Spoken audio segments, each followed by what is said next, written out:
Hello friends, welcome to Biology Made Easy. We have started the kingdom that is plant kingdom where we have completed the algae. Now we'll discuss the second group of plants that is bryophytes. So while discussing the classification of plant kingdom, you know where the position of bryophyte lies. When we have divided into cryptogames and phanerogames, so bryophyte is in cryptogames. That means these plants are they are coming under cryptogames. That means they are flowerless. And when they are flowerless, naturally the seeds and fruits are not present. In the second type of classification, we have put it under embryophyta. So naturally it is coming under embryophyta. That means the embryo is there. And it indicates when the embryo is there, that means it will give rise to sporophyte. It is a natural indication. And third point is, it is put under embryophyta, but not under tracheophyta. That will say there is no vascular tissue under there.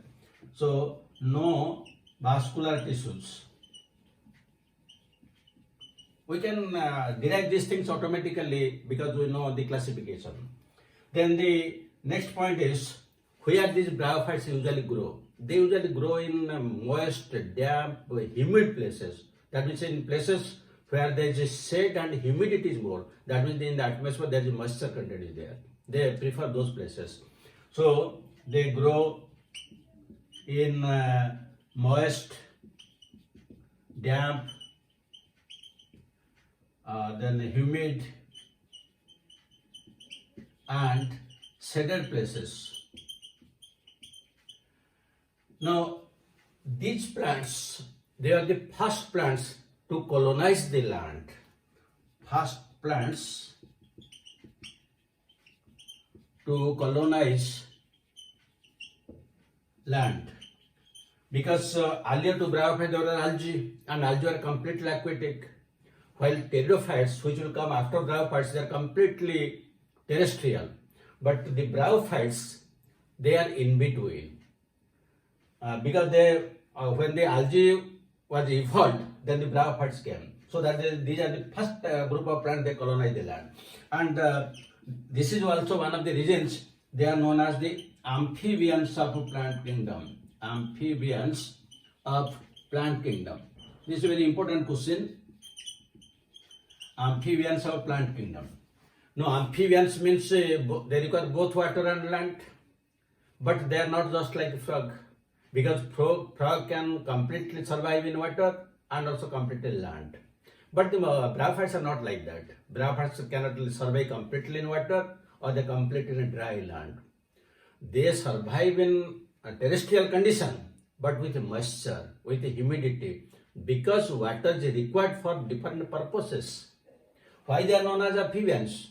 Because water is required for the dehiscence of the anther, for the liberation of the antherozoids, for transfer of antherozoids, and finally fertilization. So they are known as amphibians because water is required. Water required for dehiscence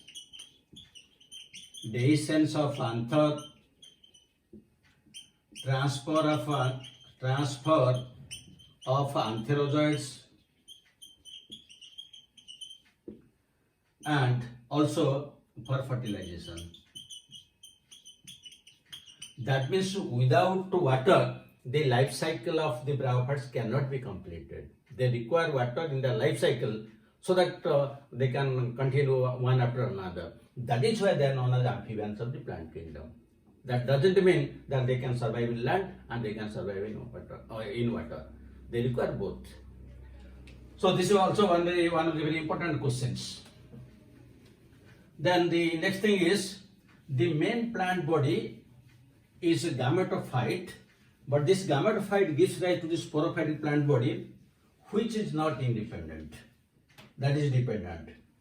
So the next thing is main plant body. Main plant body is a haploid gametophyte.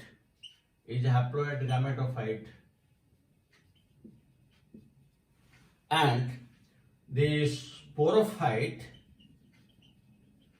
sporophyte develops on gametophyte as a parasite. Again, it remains as a parasite means just not like that Cuscuta or Santalum album like that. It is parasite means it derives some amount of nutrition, and because it cannot be attached to the substratum, that is why the development takes place on the gametophyte plant body. In that way, it is parasitic. So this is also an important question. Then the next is the plants are very small. Very small means there are some plants which will be hardly 1 or 2 centimeters in height only, and while some other were quite prostrate. So small height. Then the next thing is the plant body. Plant body is thallus-like. Is thallus-like in some and is prostrate. And the example is commonly the liverworts. Common as the liverworts. We will discuss them separately. While in other cases they are erect. They are erect, and mostly the mosses are coming under this. Then the next thing is the plant body is thallus-like. Already you know what is the meaning of thallus. Thallus means the plant body is not differentiated to stem, root, leaf. So when it is thallus-like, that means there is no true roots, stems and leaves. No true roots, stems and leaves. True stems, roots, leaves are present only in sporophytes. They are never present in gametophytes. That is very important. Then the rhizoids are there. Rhizoids. But the rhizoids may be unicellular or they may be multicellular. Usually unicellular in case of liverworts and multicellular in case of mosses. We will discuss them separately. Now this is the usual the structure of the bryophytes. Let us discuss what is the type of reproduction taking place in case of bryophytes. These are the general characters. So coming to the reproduction can take place by fragmentation, by asexual reproduction as well as sexual reproduction. So the vegetative reproduction usually takes place by means of fragmentation. That means when the plant body is divided into 2 parts or 3 parts, each part can give rise to a separate plant. Then the asexual reproduction can take place by different methods like formation of gemmae. This will discuss detail when we will discuss the liverworts. Then formation of tubers. Tubers means the apical body will be surrounded by a thick wall to overcome the unfavorable condition. And also it can take place by means of adventitious branches. That means from the main branch, if some other branch will grow, that is known as adventitious branches. Then it can take place by means of primary and secondary protonema. These all we will discuss when we will discuss the mosses. These are the different types of the details we will discuss during in liverworts and mosses. Now coming to the sexual reproduction. Sexual reproduction is always oogamous. This is very important because in algae we have discussed their sexual reproduction may be isogamous, anisogamous or oogamous. But in bryophytes it is only oogamous. And this oogamous is due to production of the different sex organs.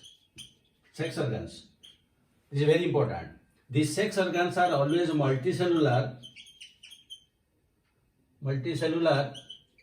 and well jacketed. jacketed by sterile tissues. This is just opposite to that of the algae. In case of algae, the sex organs are unicellular and not surrounded by any sterile jacket. But here it is multicellular and well jacketed. So this is a very important question. The bryophytes differ from algae. Algae differs from bryophytes in having or not having. These are the type of questions. So give importance on this point. Now the next point is the male and female sex organs. The male sex organ is usually antheridia and the female sex organ is usually archegonia. Archegonia. Now this is again very important. The archegonia is very important. In algae we have discussed that the female sex organ is oogonium. And in a reproduction chapter we know that the female sex organ is the embryo sac where the egg or oosphere lies. But here it is neither oogonium nor it is the female gametophyte. It is here archegonia. Archegonium singular, plural archegonia. Now this archegonia is present in bryophytes, pteridophytes and gymnosperms. That is why these three groups are known as coming under a separate class, archegoniads. Archegoniads. This is very important from examination point of view. Archegoniads. That means where the female subclass is archegonia. So under this, the bryophytes, pteridophytes and gymnosperms. These three are coming under archegoniads because the archegonia is the female subclass. That is very important. Then now we know about the male and female sex organs. Then the antheridia and archegonia, they develop in plants. So suppose this is one antheridium. So all the cells are haploid because the main plant but the gametophyte. So simply these cells will, each cell will be metamorphosed to give rise to one short curved biflagellate antherozoid. This is antherozoid. Short biflagellate antherozoid. Now again, this is very important. Why it is important? Usually these flagella are present in case of aquatic plants because they have to swim. But in reproduction chapter, you know, in case of the angiosperms, the male gametes are non-motile. Just simply they move through the pollen tube. That is siphonogamous. There is no, the flagella are not there. But here flagella are there. That means the presence of flagella indicates its aquatic ancestry. Aquatic ancestry. That means they are evolved from the aquatic bodies. That is an indication. Next, if we come to the archegonia, the archegonium is a flask-shaped structure, and here the egg or oosphere lies. This is these are NCC, neck canal cell, while the outer ones are known as neck cells. These are neck cells, and here you will find some the cover cells. Now, the next point, when fertilization will take place. Fertilization. In fertilization, what happens? Because the bryophytes live in moist, humid conditions, damp conditions. That is why in a thin film of water, now these antherozoids will swim in thin film of water to reach to the neck of the archegonium. How it will enter inside is different. It will by means of due to the presence of different chemicals. That is chemotactic. But till it reaches this cover of the neck, that is through water.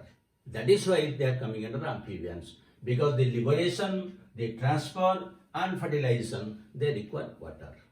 I think now it's very clear to you. Now after fertilization, so this type of fertilization you can call it zoedeogamy. This is zoedeogamy because fertilization requires water. Because in higher plants we have studied without any flagella they move. That is siphonogamy. But this is zoedeogamy when they are transported by means of a flagella. So that is also important. Now after the fertilization which takes place in presence of water. Now, here this